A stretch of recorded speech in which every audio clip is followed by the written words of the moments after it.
Junta সরকারের কবল থেকে বেরিয়ে এসে নিজেদের আরাকান রাষ্ট্র গঠন করার দ্বারপ্রান্তে আরাকান আর্মি। এক্ষেত্রে বাংলাদেশও বিভিন্ন চাপের মুখে পড়তে যাচ্ছে, যার মধ্যে অন্যতম হচ্ছে সীমান্ত বাণিজ্য। গত 8 ডিসেম্বর রাখাইন রাজ্যের মংডু টাউনশিপ আরাকান আর্মি দখলে নেয়। এরপর থেকে কোনো পণ্যবাহী জাহাজ আর বন্দরে আসেনি। কয়েক সপ্তাহ আগে তারা বাংলাদেশমুখী পণ্যবাহী 4টি কার্গো আটকে রেখেছিল, জিম্মি করেছিল ক্রু ও নাবিককে, চেয়েছিল বড় অঙ্কের কমিশন। সম্প্রতি তারা আবারও নাফ নদী থেকে 19 জন বাংলাদেশি জেলেকে নৌকাসহ ধরে নিয়ে গেছে। সেই সাথে বান্দরবান সীমান্তে ঘটছে মাইন বিস্ফোরণ। তাহলে কি বাংলাদেশের সাথে সংঘাত চাচ্ছে বিদ্রোহী গোষ্ঠী আরাকান আর্মি? কেন আরাকান আর্মি চোখ রাঙাচ্ছে আমাদের দিকে? এই অবস্থায় বাংলাদেশের কি করণীয়? সেসব কিছুর বিস্তারিত থাকছে ট্রেন্ডস নাওয়ের আজকের এই ভিডিওতে। দিন যতই গড়াচ্ছে ততই বাংলাদেশের জন্য বড় মাথা ব্যথার কারণ হয়ে দাঁড়াচ্ছে আরাকান আর্মি। সীমান্ত উত্তেজনার পাশাপাশি তারা টেকনাফ কেন্দ্রিক সীমান্ত বাণিজ্য নিয়ন্ত্রণ করতে চাচ্ছে।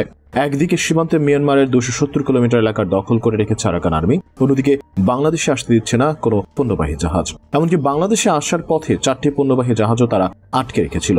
সংশ্লিষ্টরা বলছেন, কমিশনের লোভে আরাকান আর্মি পণ্য ভর্তি কার্গো আটকে রাখার মতো নজিরবিহীন ঘটনা ঘটিয়েছে। গত সপ্তাহে কক্সবাজারের টেকনাফে নাফ নদী মাছ ধরার 4টি নৌকা সহ 19 জেলেকে ধরে নিয়ে গেছে মিয়ানমারের সশস্ত্র বিদ্রোহী গোষ্ঠী আরাকান আর্মি। উপজেলার শাহপরীর দ্বীপ, ঘোলারচর এবং নাইখাংদি এলাকা থেকে তাদের তুলে নিয়ে যাওয়া হয়। এর আগে 10 ফেব্রুয়ারি একই এলাকা থেকে 4 বাংলাদেশি জেলেকে ধরে নিয়ে যায় আরাকান আর্মি। এর আগে গত বছরের 6 অক্টোবর সকালে টেকনাফের শাহপরীর দ্বীপ জেটিঘাট থেকে 6টি মাছ ধরার ট্রলার সহ 58 জেলে গভীর সাগরে মাছ ধরতে যান। তাদের 9 অক্টোবর অপহরণ করে নিয়ে যায় মিয়ানমারের নৌবাহিনী। এই সময় নৌবাহিনীর টহলরত একটি স্পিড বোট থেকে বাংলাদেশি একটি ট্রলারকে লক্ষ্য করে গুলি ছোড়া হয়। এতে 3 জেলে গুলিবিদ্ধ হন। তাদের একজন ঘটনাস্থলে নিহত হন। গত 15 অক্টোবর আরাকান আর্মি হেফাজত থেকে বাংলাদেশি 16 জেলেকে ফেরত এনেছিল বিজিবি। এরপর এবছরের 9 ফেব্রুয়ারি টেকনাফের হিলা 26 নম্বর ক্যাম্পের 6 রোহিঙ্গা জেলে ও 11 ফেব্রুয়ারি টেকনাফের শাহপরীর দ্বীপের দক্ষিণ পাড়ার 4 জেলেকে আটক করে আরাকান আর্মি। এছাড়া 20 ফেব্রুয়ারি টেকনাফ শাহপরীর দ্বীপ মাঝের পাড়া থেকে 10 জেলেকে আটক করে তারা। বান্দরবানের নাইখাংছড়ি সীমান্তে মিয়ানমার থেকে পণ্য ও গরু আনতে গিয়ে স্থল মাইন বিস্ফোরণে একজন যুবকের বাম পা বিচ্ছিন্ন হবার মতো ঘটনাও ঘটেছে। এর আগে জিম্মি করা পণ্যবাহী জাহাজ আরাকান আর্মি ছেড়ে দিলেও তাদের কমিশন চাওয়ার বিষয়টি উদ্বেগ বাড়াচ্ছে এই অঞ্চলের ব্যবসায়ীদের মধ্যে। সমকাল পত্রিকায় দেয় সাক্ষাৎকারে C&F agent Jinnah and brothers কর্ণধার শওকত আলী বলেন, 2003 সাল থেকে টেকনাফ বন্দর ঘিরে ব্যবসা করছেন। কখনো এই পরিস্থিতিতে পড়তে হয়নি। আরাকান আর্মি নাকি 10% কমিশন চায়। এই ধরনের ঝুঁকি নিয়ে কে ব্যবসা করবে? আব্দুল্লাহ অ্যান্ড সন্সের মালিক মোহাম্মদ রানা বলেন, টেকনাফের জল সীমানা দিয়ে পণ্য আনা নেওয়ার জন্য বন্দর কর্তৃপক্ষ নির্দিষ্ট চার্জ নেয়। এটা নদী খনন বা ব্যবস্থাপনার কাজে খরচ করার কথা। তবে টেকনাফ বন্দর চালু হওয়ার পর থেকে আজও নাফ নদের বাংলাদেশ অংশ খনন করা হয়নি। এটি খনন করা হলে নাফ নদের মিয়ানমার অংশ হয়ে জাহাজ ও ট্রলারে চলাচল করতে হতো না। এতে আরাকান আর্মিও জাহাজ আটকে দেওয়ার সুযোগ পেত না। নদী খনন না হলে কেন রিভার ডিউস চার্জ দেবেন ব্যবসায়ীরা?